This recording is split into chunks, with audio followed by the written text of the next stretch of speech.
Hey besties, how are you doing today? Hope you are having a lovely week. Today I'm going to be sharing some insights on domestic violence.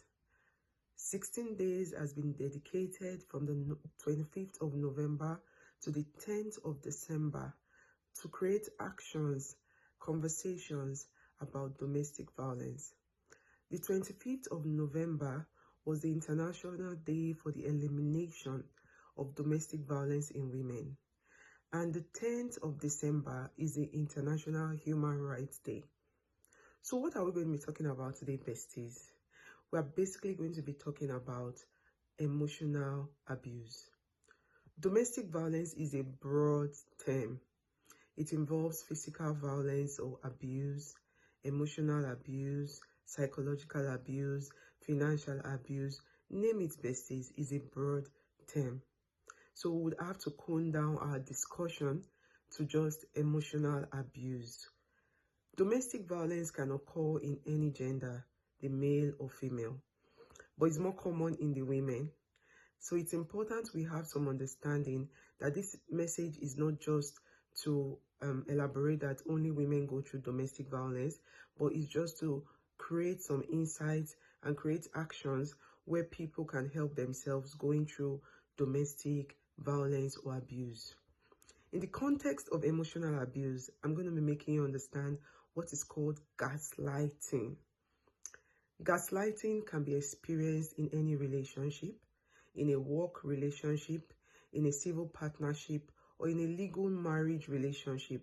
It can even be experienced in various relationships, whether friendship, any form of relationship. Gaslighting is a form of emotional abuse, but it is a form of domestic violence more common in partnerships involving male and female gender, and it's more commonly seen exhibited towards the female gender. So what is gaslighting?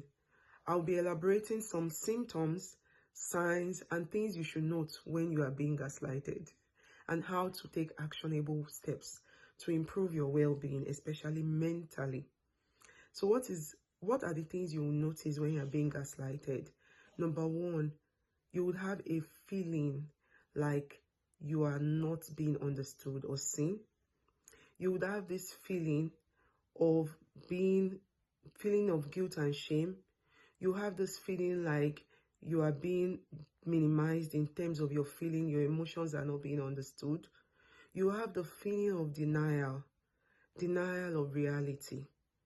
It's like, oh, what you are thinking, what you are saying is not real. You have the feeling of your emotions are being minimized, or your feelings are being minimized in the context of that relationship. And you can also have this feeling like blames are being projected at you. This can occur in the context of emotional abuse. What are the signs that will be seen from the gaslighter? Most of the signs will involve the gaslighter ganging up against you. So you can have a third-party interference where the gaslighter is able to bring in a third party in favor of the gaslighter's emotions, and you will have this feeling of being ganged up against. You have the feeling of guilt and blame, and you may have the feeling like you are even a problem. And this can elaborate so much illnesses mentally, like depression, anxiety, low self-esteem. So what should you do if you're a product of gaslighting? Number one is to prioritize your mental well-being. Give yourself some space from the gaslighter in the context of the relationship. Whether you want to secure the relationship, save the relationship, separate from the relationship, or sever the relationship, number one is to understand that you are being gaslighted and cut yourself some slacks. Give yourself some space. You can also try to have discussions, but if you're not being understood,